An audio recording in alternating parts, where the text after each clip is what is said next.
Welcome to the Plain Talk Podcast. I'm your host, Rob Port. Normally, I have a rant to begin these shows, but not today because we have two interviews.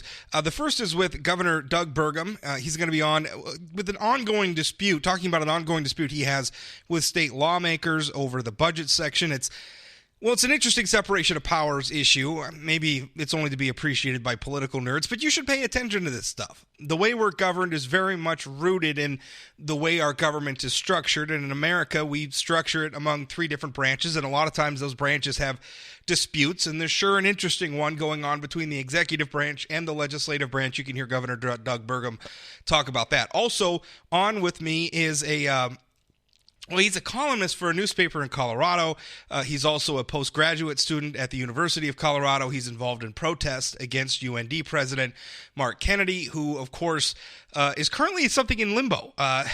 Here in North Dakota, NDUS Chancellor Mark Hagerott wrote a letter to Mark Kennedy saying, hey, all those media comments and that farewell letter you sent to the campus, we're taking that as your official resignation. You're done in June. Meanwhile, he hasn't officially gotten the job in Colorado yet, and my guest says not only was there a protest this week that had hundreds of people at it, the protesters plan on following Kennedy around when he visits the various campuses of the University of Colorado next week. So all that coming up here on the Plain Talk Podcast. Let's get right to it.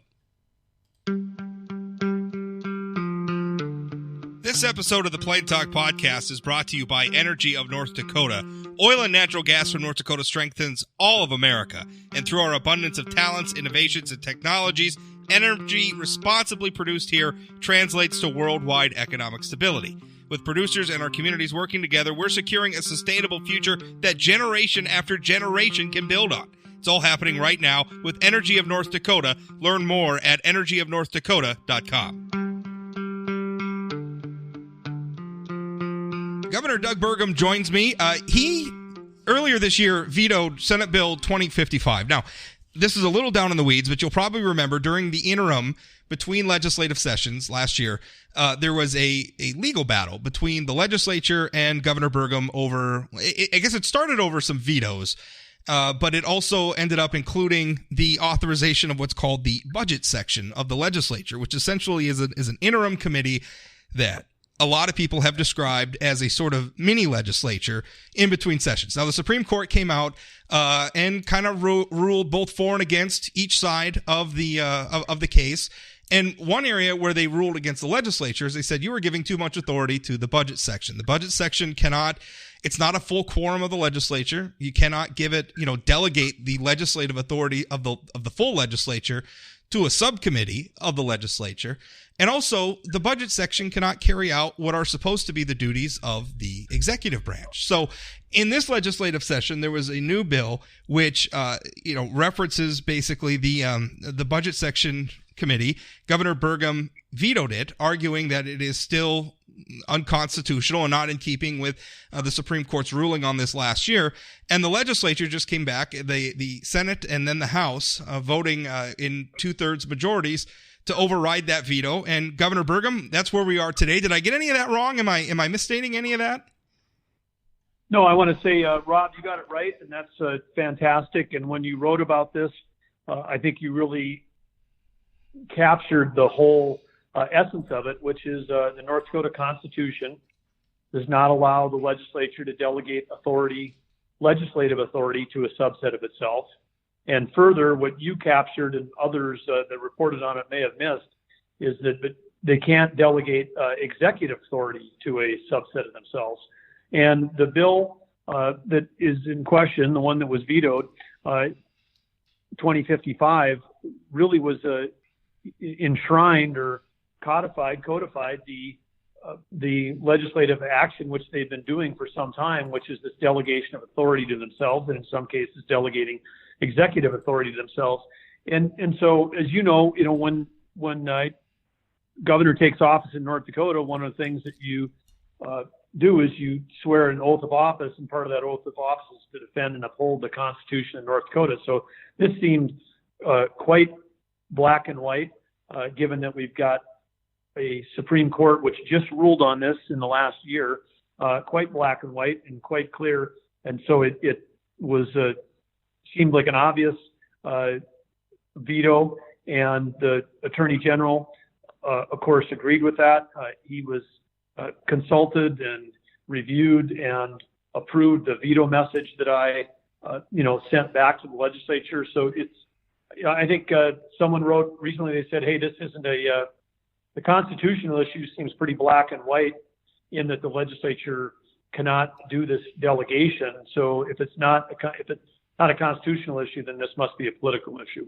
Well, I think that's probably right. Here's the thing that I don't, and I realize that this seems a little down in the weed, but this is central to the American system of government, whether we're talking about the federal government or the state government, which in a lot of ways, sort of emulates the federal government and its construction. We have separation of powers, which means the legislative branch does certain things, the executive branch does certain things, and the judicial branch does certain things, and those branches are not supposed to cross over and do the things for each other. Now, in the court case that we've been talking about, which was Legislative Assembly versus Burgum, and I think that's important because the Legislative Assembly sued you. I mean, they're the ones who initiated this, and now the outcome may be that they're losing power. I think they expected to go in and win and have your vetoes overturned, and they were successful to some degree. But the side effect may be that the court is really going to restrain. Because I suspect that this is going to get challenged again. In fact, let me ask you that question. Since the legislature overrode your veto, are you planning legal action on this? I mean, are you considering taking this to court yourself since you said it's unconstitutional? Well, I think what we're focused on right now is doing the work that we're elected to do and serve the people in North Dakota. And we've got 2 or 3 weeks left of the legislative session. And so we're really focused on making sure that we can, work with the legislature, collaborate with them, and get the best policies and appropriations bills we can out of the legislature and on my desk for review. And so that's what we're focused on. Right now. But as you mentioned, this is an important and fundamental constitutional discussion. And so I'm sure it's not going to go away.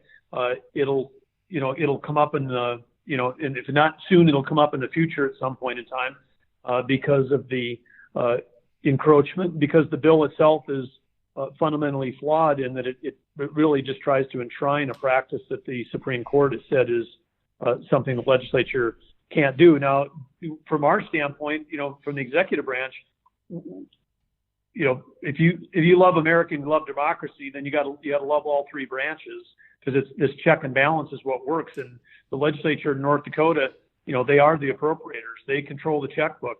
They are the ones that make the laws. Yes, the governor gets to either sign or veto those, but the legislature appropriates and makes laws. The executive branch, we get to execute on those laws. And so, it's been suggested that, oh, wow, if they don't have, they can, and the legislature can have budget section. They can have, they can create any kind of interim subcommittees they want to do all kinds of things as long as they're not delegating authority of the whole body to a subset. And as long as they're not delegating executive authority themselves, they can have all kinds of meetings in between. But there are plenty of mechanisms that exist for the legislature to write legislation that would allow the executive branch to run the government in between sessions. That's what we do.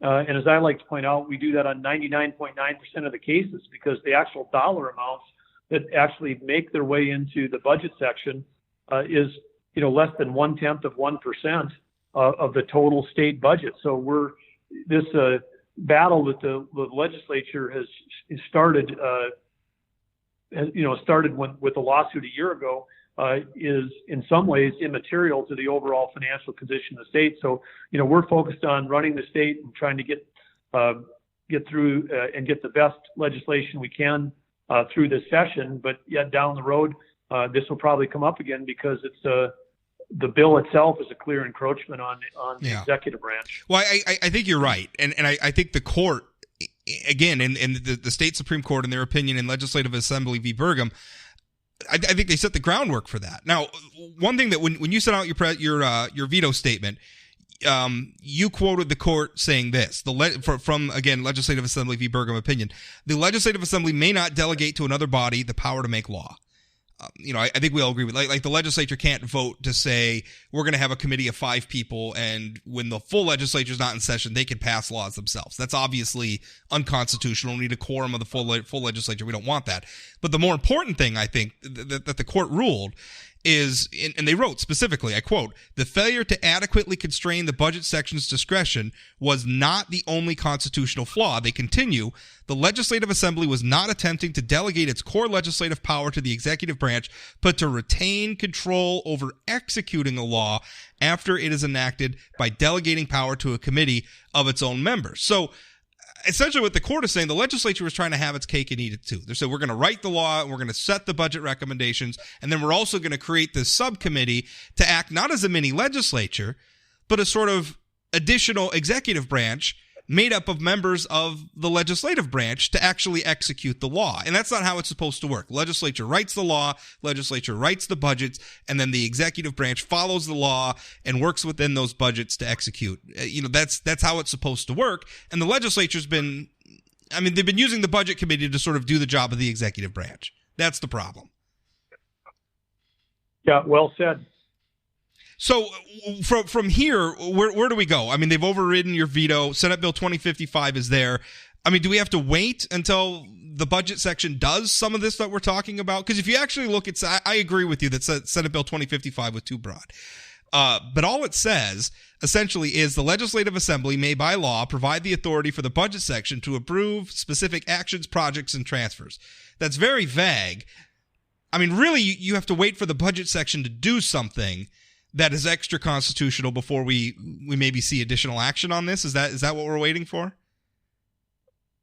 Yeah, I think that would be, it always helps if you're trying to discuss a legal principle, to have some action that helps define that principle. And so that is certainly one option, is to wait till that time. And and the good news for the citizens is that it is like 99.9% of the time there's clear language in the bills, and the bills come through and appropriate the dollars, and the executive branch does what we're supposed to do, which is execute the laws and stay within the lines on the appropriation. So I do think there is an opportunity for collaboration, which does not include legal action, which is that there'd be an understanding of how to create direction for the executive branch between sessions that would allow us to execute. I mean, the idea that says that,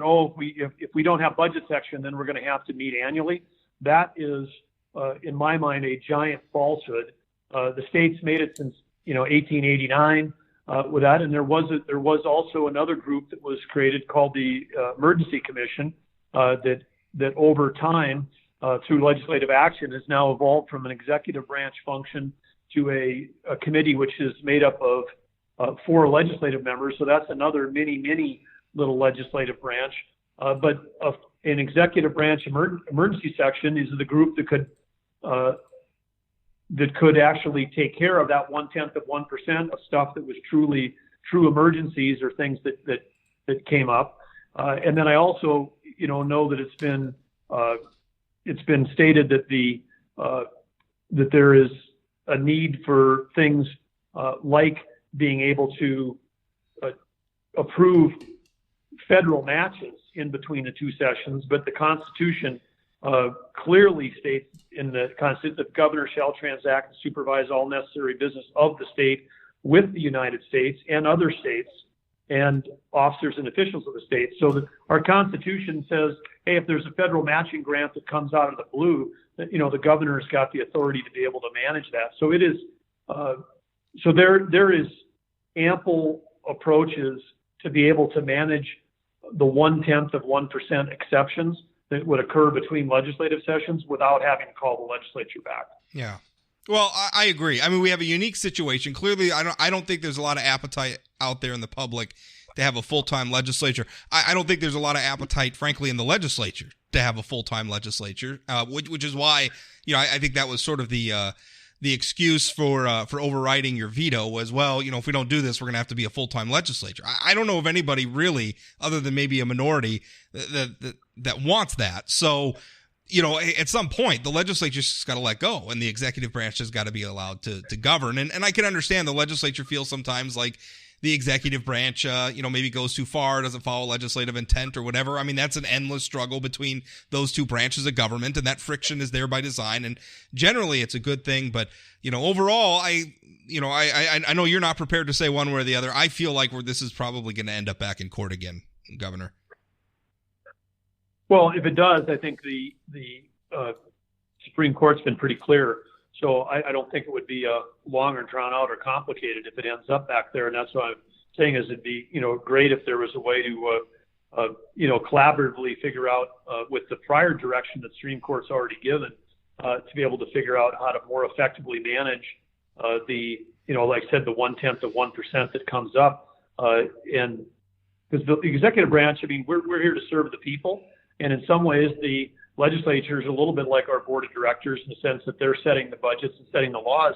And again, they can hold elected officials accountable, and we get to execute on the laws they create and the appropriations they make. And that, for the vast majority, that works.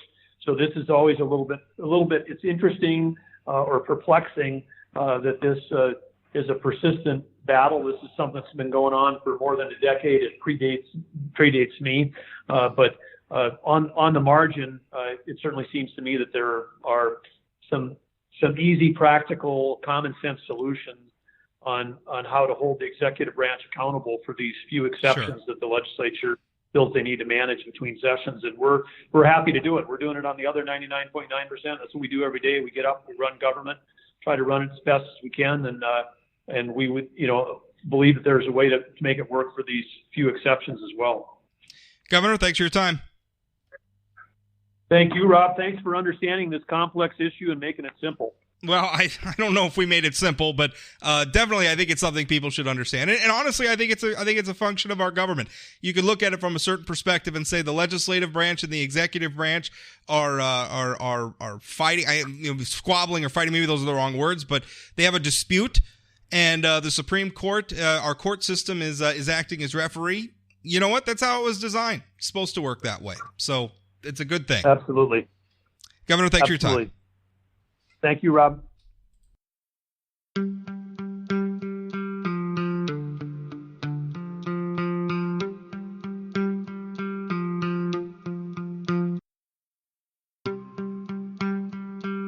Joining me now is Alex Wolf-Root. He is a graduate student and part-time instructor in philosophy, as well as an organizer for Colorado. Is it the University of Colorado? How are we pronouncing your institution? I guess I should have asked Alex.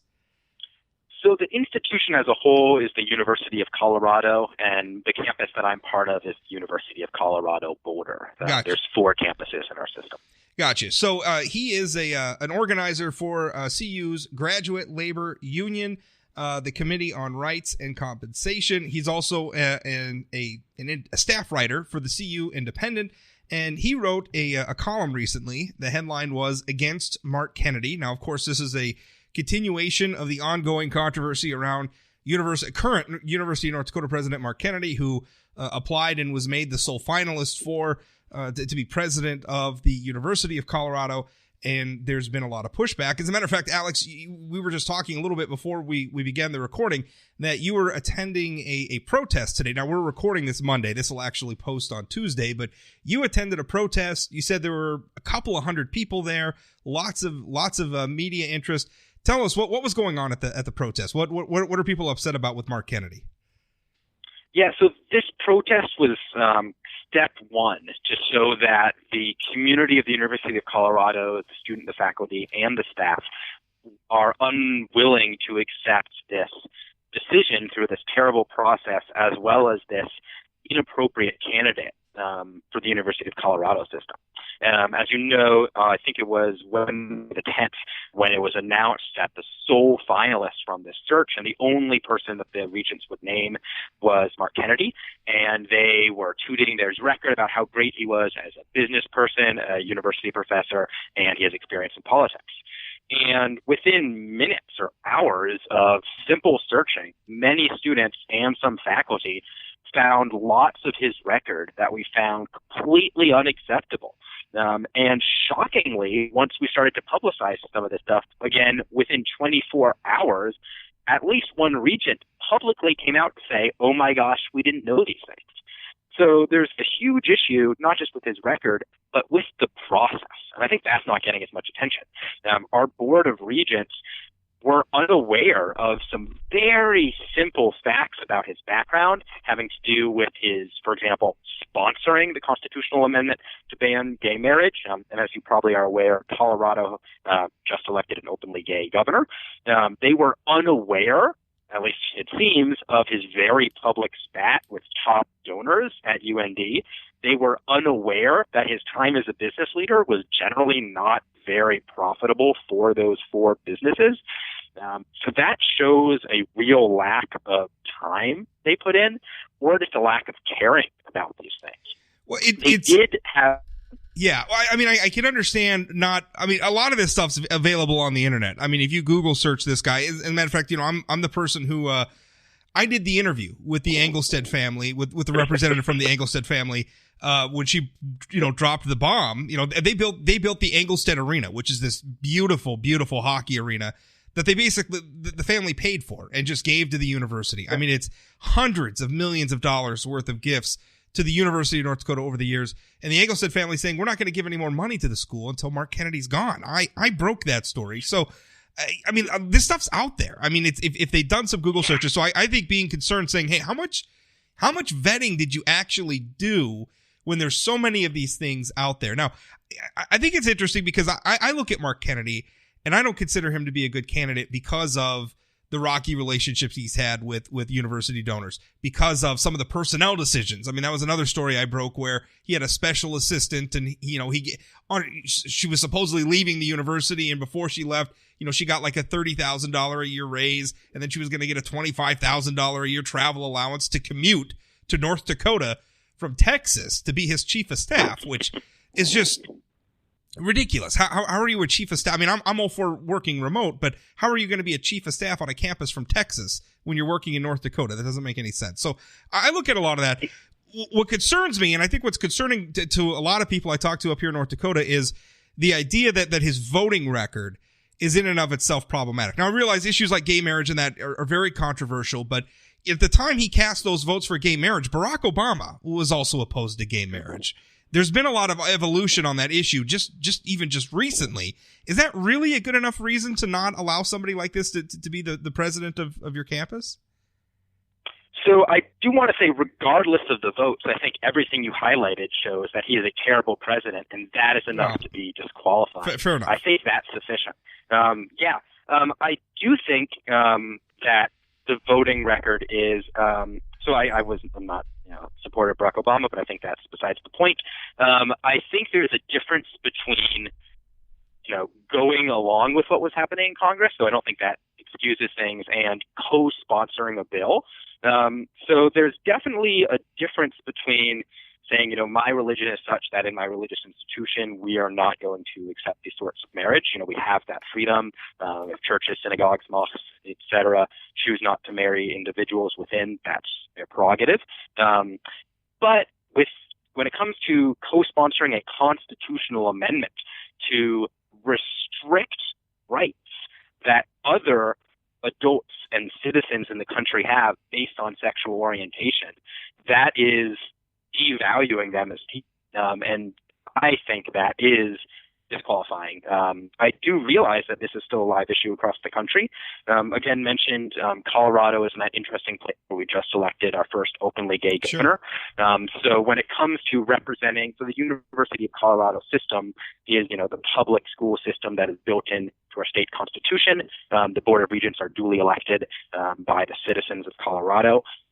So when it comes to putting out a president, it's a president that should, in a sense, be the face of this flagship of Colorado. So our current president, Bruce Benson, he was, very heavily involved in Republican politics here. I think he was a chair of the party for a while. He was a candidate for governor. I don't think that's disqualifying at all, despite the fact that, the state is mostly independent and then Democrat and then Republican. That's a completely different sort of thing than devaluing people as people based on their sexual orientation. And that's what I see with co-sponsoring a bill to make a constitutional amendment to limit people's rights. So personally, I have a lot of qualms with a lot of other voting records, say against environmental rights or against transportation rights, against education rights and union rights. But there's definitely a difference in some of those than some of the personnel rights. And as you mentioned, that also does affect how he has acted when he was, I think, was at George Washington and now at UND. After I wrote that piece, I've got some letters from people who want their names to remain anonymous, who work at UND and feel unsafe mentioning their name as gay students or faculty, who feel like if they complain about things, there will be retaliation, and they specifically blame Kennedy. I can tell you that I've covered North Dakota politics and the university system for 16 years. I could tell you there has not been a president in our system where they're not members of the faculty who say that they feel unsafe to speak out about the president of the university. I think that's just, I don't know what to make of that. I don't know that it's particularly unique to Kennedy. And I feel weird because I don't want to, I'm not defending the guy. I wrote, my headline last week was, whatever Colorado does, North Dakota needs to be done with Mark Kennedy. I saw that. That was great. And so I'm not defending the guy. Back to the political angle. I think just as North Dakota is a very Republican state. I'm a conservative Republican myself, although I am a longtime supporter of gay marriage rights and gay rights generally. I'm very socially liberal. Not that matters all that much, but just I think there's a concern because conservatives look at the campus and rightly or wrongly, agree with them or disagree with them, they don't see a very welcoming place for them, right? They don't see, like, on campus. You know, even here in North Dakota, I hear from a lot of students who don't feel comfortable in classes. And so here we have a university president who was a Republican member of Congress. And there are some people who are saying, okay, well, listen, if we're gonna say don't hire Mark Kennedy, then don't hire him because of his job performance as president. Don't say don't hire him because he's a Republican. I feel like there's a lot of people out there who are feeling that way, like, well, he's a Republican. He had an R behind his name at one point in his career, so therefore all the campus liberals. And again, I'm kind of not necessarily how I feel, but I think there are people out there who are like, well, this is just campus liberals being intolerant of disparate views.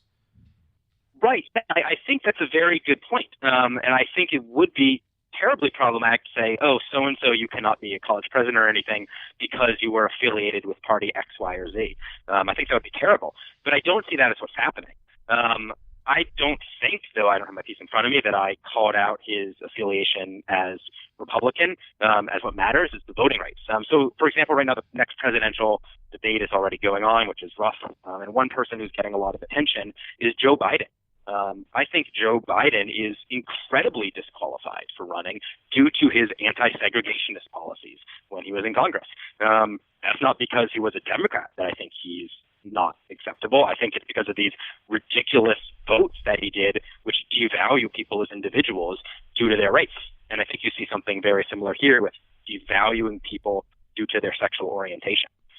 So, yeah, I think that's devaluing, that's disqualifying. But I think you're right, and I think the framing is very important, that it's not because he had an R next to his name, it's not because he was the duly elected congressperson as a Republican for 6 years, it's because of the record. Though I do think a lot of people also who might support all those votes should agree that he is a bad president when it comes to, you know, as you mentioned, these ridiculous decisions of paying people to be his aides and living in other states, to piss off top donors.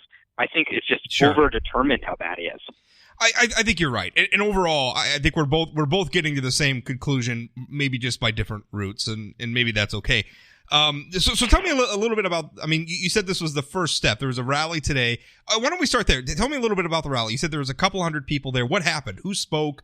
What was the message? So a handful. So basically, once this was announced Wednesday night, a handful of members of various, for lack of a better word, marginalized communities on campus started reaching out because they realized that they are the kind of people who are most likely to be harmed by a Kennedy presidency. And we quickly put this together to kind of talk about why we think Kennedy is a poor choice and why people feel uncomfortable due to a lot of those social votes, as well as a lot of the transparency issues. For example, members of our law school talked about just generally how bad the process was, how undemocratic and how untransparent the process was. So just a range on, as we mentioned, kind of how overdetermined it is that he is an unacceptable president and how he can change things. So as you know, he was the sole finalist, but he doesn't have the job. I think it's 14 business days after being announced, which puts it, give or take, May 1st. So he's coming on his campus tours to all the campuses next week. So we had this rally today to fire people up, to bring people together. Boulder has a reputation as a very activist campus, and that is so not true. It is incredibly apathetic. It used to be apparently very activist in like the 70s, but it's not.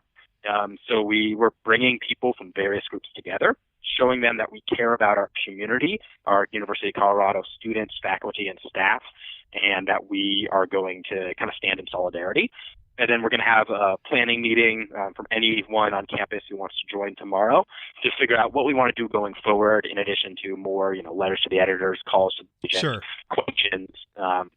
So there will be more, but that has yet to be officially determined. So, are you planning like protests or activity around Mark Kennedy's visits to the campus? I mean, are you planning on, like showing up and questioning him? And I would hope not disrupting the event. I don't like to see that sort of thing, but certainly airing of grievances, right? I mean, I think that's appropriate forum for that. Is that sort of what you're organizing around, saying, hey, get out to these events, talk to him, question him, let's hold him accountable, that sort of thing? Yes, we want to, but the regents are doing what they can to stop it. So he's coming to my campus on the 26th of next week. He's going to the other campuses on some other days. And the regents, when they sent out an email actually this morning, are very clear. That is what they call a moderated forum. So we send the questions ahead of time, and then they decide who questions them, which is kind of ridiculous, instead of like also having an open forum thing. Yeah. So of course we're telling people to send those in, but at the end of the day, that also has a lack of power. But yes, we want everyone there, want people to air grievances, air support if you like them too. There's a open comment, and send in comments online, which people should do. And again, if they support him, you should always take part in any of these decisions. That's what, makes democracy strong. But what we'll be hearing is, most people don't. And my guess is we'll have, everyone in there, and then probably outside another rally maybe, but that's yet to be determined. Yeah, I would love it if he were willing to unmoderate the forum and just have a Q&A with folks in the stand that he randomly called on. I think that would be wonderful. Yeah. But I'm not optimistic. Do you feel like, and again, this may be just public perception, but a lot of times, we look at those campus events. I watch videos of conservative, right of center speakers on campuses, and those are open forums, or even sometimes when they're not open forums, they're trying to speak and they're getting shouted at. I don't look at that sort of thing as very productive. Like, I support everybody's right to free speech. I want everybody to have their say, but everybody should have their say, including Mark Kennedy. I don't want it. I would be afraid of, if I were Mark Kennedy, I would be afraid of going into that situation and thinking that I'm just going to get shouted down. Is that not a justifiable fear on his part? Probably not.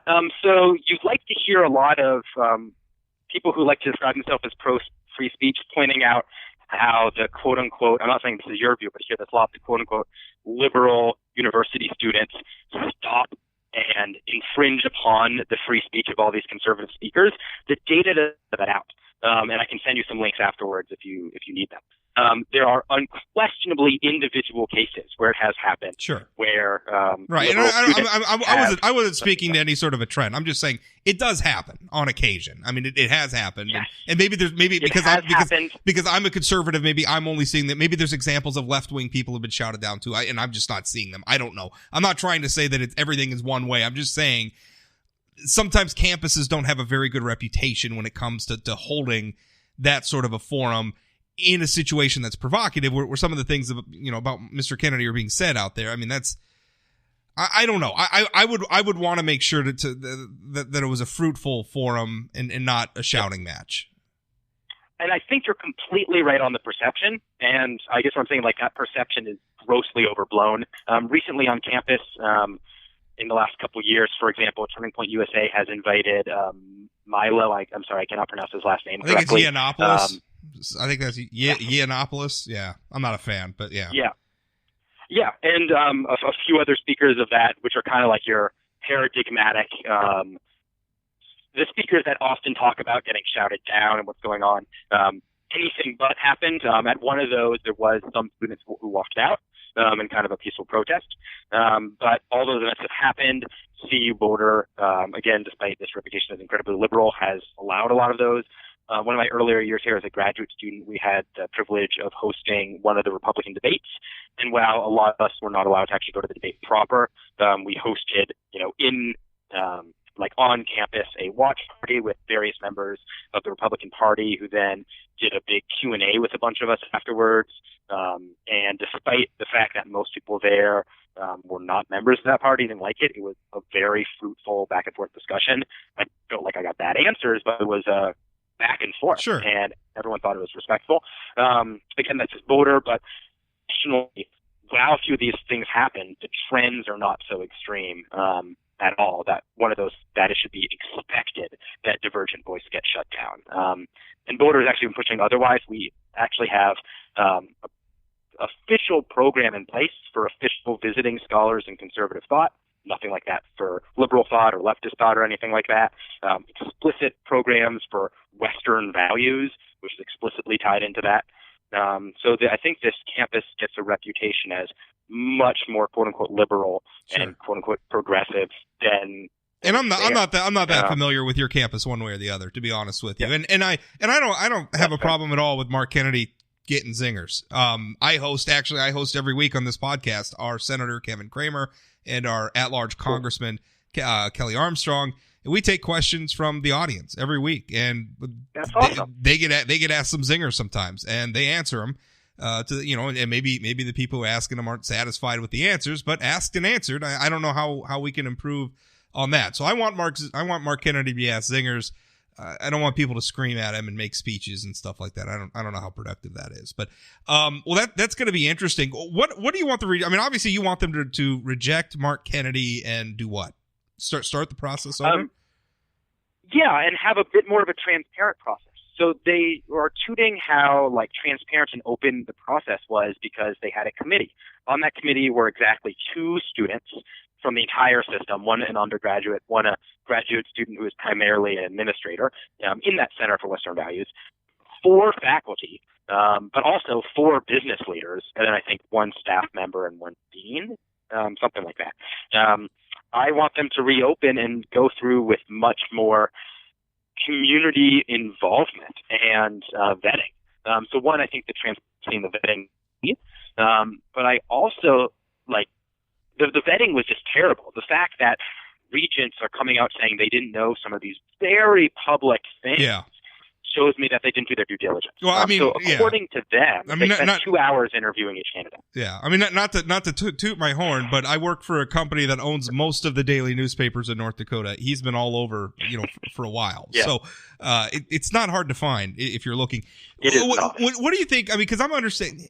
In North Dakota here, we passed a law recently where some of the early applicants are shut down, and they're not released publicly, right? Because it used to be everything in North Dakota. We have very strong transparency laws where every public record is assumed to be public unless there's a specific statute shutting it down. Like I don't know, we're not going to publish Social Security numbers or something like that, right? Unless there's a specific statute that they can cite. And so we passed a law saying that the applications from early rounds are not public, and it's not until we get to the final, we have finalists, that those are. Do you guys have a similar law? And if so, how do you feel about that? Because I'll tell you, I'm mixed on it. The defense of it is, well, people don't want, people who have a current job, they don't necessarily want their current employers knowing that they're out job hunting.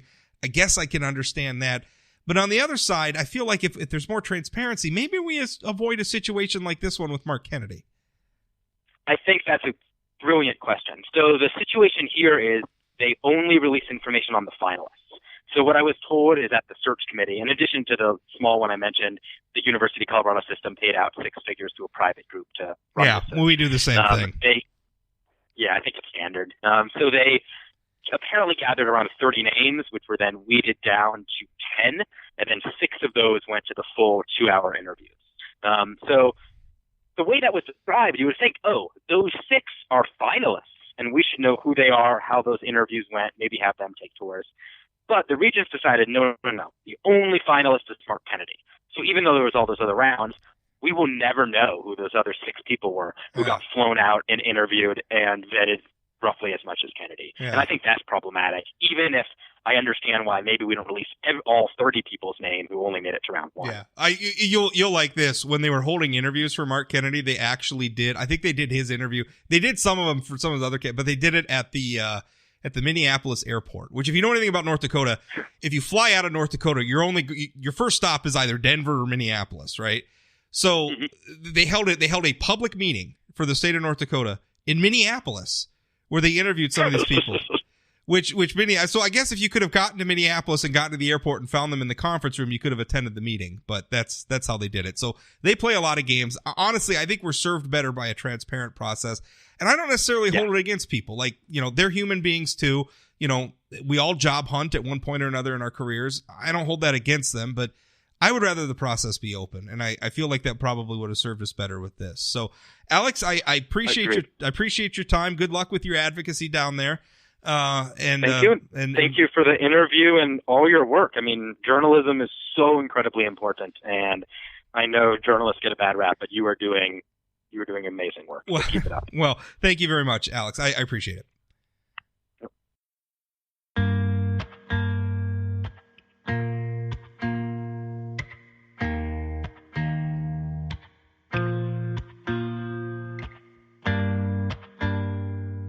That's it for today's podcast. Remember, new episodes come out Monday through Friday, right away in the morning, so you can listen anytime during the day that you want. That's the beautiful thing about podcasts. If you're listening to this on a platform that allows you to rate or review the podcast, I would sure appreciate it if you'd leave an honest rating and review. It really helps the show out, helps other people discover it. Thanks for all the ratings and reviews so far. I've been reading them, all of them positive so far. I've yet to see a negative review, so that's good. I'm not telling you to go out there and put a negative review, mind you. Unless that's your honest opinion, then I guess go right ahead. But I've really appreciated. There's been a lot of support, a lot of positive feedback for the show so far. I appreciate it. Also appreciate the feedback from people who have struggled to maybe they've critiqued the audio of the show a little bit, or struggled to access the show on various platforms. I'm happy to help. I'm happy to get the feedback and try to improve this show. I'll be honest with you, I've been kind of learning the podcast as I go. So any feedback you have that would make your experience listening to this podcast better, I'd sure appreciate it. And of course, send all your feedback to rob@sayanythingblog.com, or reach out to me on social media. I'm at Rob Port on Twitter. You can find me on Facebook. Just search for my name. Also, Say Anything Blog has a Facebook and Twitter account. The way those work, if you want just the commentary and the columns and the political stuff, follow the Say Anything Blog accounts. If you want pictures of my kids and maybe some commentary on a movie I just saw or something, follow the personal accounts. Thanks for listening. We'll talk again.